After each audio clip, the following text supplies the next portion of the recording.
की ही जी गर्दी जी चेंगराचेंगरी होत आहे ती प्रामुख्याने सोशल मीडियामुळे।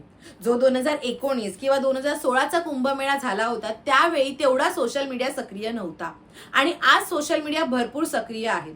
भरपूर लोक ही फक्त ट्रेंड फॉलो करण्यासाठी किंवा प्रयागराज येथे होणाऱ्या कुंभमेळ्याची क्रेज आणि आपण त्या संगमावर डुबकी घेतली पाहिजे यासाठीच प्रामुख्याने तिकडे जात आहे। स्वतःमध्ये जर हा पुण्य संचय वाढवायचा असेल तर तिकडे जा।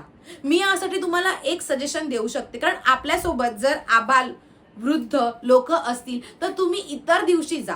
हा महाकुंभ मेळाचा जो वेळ आहे ती सोडून तुम्ही जा। मी समजूच शकते की मुळात या कुंभमेळ्यामध्ये या पवित्र ठिकाणी आपण डुबकी घेतली पाहिजे, तिकडचं पवित्र जल आपण आपल्या घरी आणलं पाहिजे किंवा हाच जो कुंभमेळ्याचा जो वेळ आहे तोच महत्त्वाचा असतो।